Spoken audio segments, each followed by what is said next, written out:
তো বন্ধুরা ইউটিউবে একটা খতরনাক ভূতের মুভি আছে, মুভিটার নাম হলো মন পিশাচ। তো মুভিটা দেখে আমি কমপ্লিট করছি। তো মুভিটা কেমন হচ্ছে সেটা আলোচনা করবো তোমাদের সাথে। তার আগে বলে দিই, তোমরা যদি মুভিটা দেখতে চাও ইউটিউবে যা দেখতে পারো, সেখানে অ্যাভেলেবেল আছে।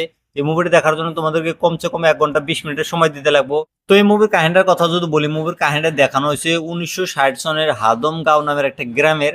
তো একদিন ভূমিকম্প হয়, ভূমিকম্প হওয়ার পরে একটা পাহাড় ধসে পড়ে, ধসে পড়ার পরে একটা পুরানা মন্দির বাড়ায় আসে। তো সেই মন্দিরটা রিসার্চ করার জন্য একটা আর্কোলজি অফিসার আসে, যার নাম হলো সদাশিব রাও। তো সে সেখানে থাকে, সেখানে রিসার্চ টিসার্চ করে, রাত করে একটা বাড়িতে যায় থাকে, যেখানে একটা মেয়ে আছে যার নাম হলো সাবিত্রী।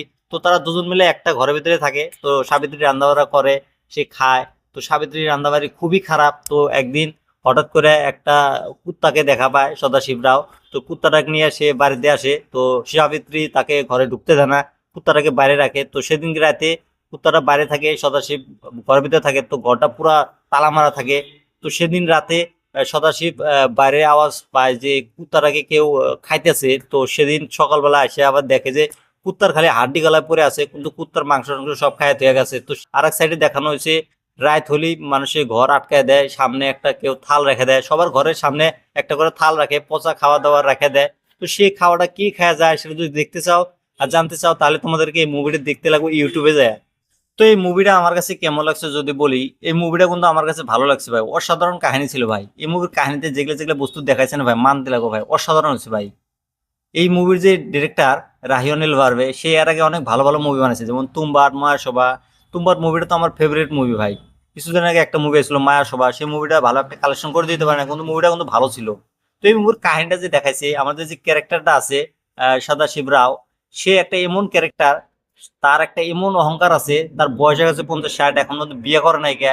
সে একটা ভালো চাকরি করে। তো সে কারণে কিন্তু বিয়ে করতে পারে না। মানে ভালো ঘরের মেয়েকে বিয়ে করতে চায়, যারা সম্পত্তি টম্পত্তি বেশি দেবো, যৌতুক দেবো, তাদেরকে বিয়ে করতে চায়। এরকম করতে করতে মানে তার বিয়েই হয় নাকি, বুড়া হয়ে গেছে।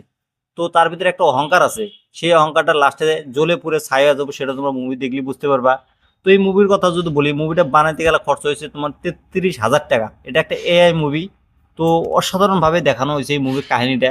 মুভির ভিতরে কিছু কিছু যা প্রবলেম আছে, যেমন এরকম ভাবে চলে, যেরকম আমার ভিডিওটা দেখতেছ সোজা ভাবে থাকে থাকে এরকম ভাবে বেঁকে জায়গা, সেই সিনটা দেখলে না আমার খুবই আগলে, মাথা ঘুরা ঘুরা দেখা লাগে এই মুভিটা। তো ওরকম কোনো ব্যাপার না, দেখা যায় কাহিনীটা ভালো। আর হরর মুভি একটা, এআই দিয়ে বানানো হয়েছে। তো আমার মনে হয় ফার্স্ট মুভি বানালো সে এআই দিয়ে। তো আমি জানি এরকম মুভি বহুত মানুষ বানাবো আগে। তো অসাধারণ হয়েছে। সিনেমাটোগ্রাফি গুলো কিন্তু খুবই ভালো হয়েছে, যেমন 1960 সনের সিনারি গুলো দেখানো হচ্ছে, গ্রামের সিনারি গুলো দেখানো হচ্ছে, অসাধারণ হয়েছে ভাই। যে ক্যারেক্টারটাকে দেখানো হয়েছে, 2-3টা ক্যারেক্টারকে দেখানো হয়েছে, সবগুলো তিলক মারা। তো অসাধারণ হয়েছে। যারা যারা এই মুভিটা দেখছো আমাকে কমেন্ট করে জানিয়ে দাও মুভি তোমাদের কাছে কেমন লাগছে, আর আমার রিভিউটা তোমাদের কাছে কেমন লাগছে সেটা তোমরা কমেন্ট করে জানিয়ে দিও। আর এরকম রিভিউ দেখার জন্য আমার এই চ্যানেলটা সাবস্ক্রাইব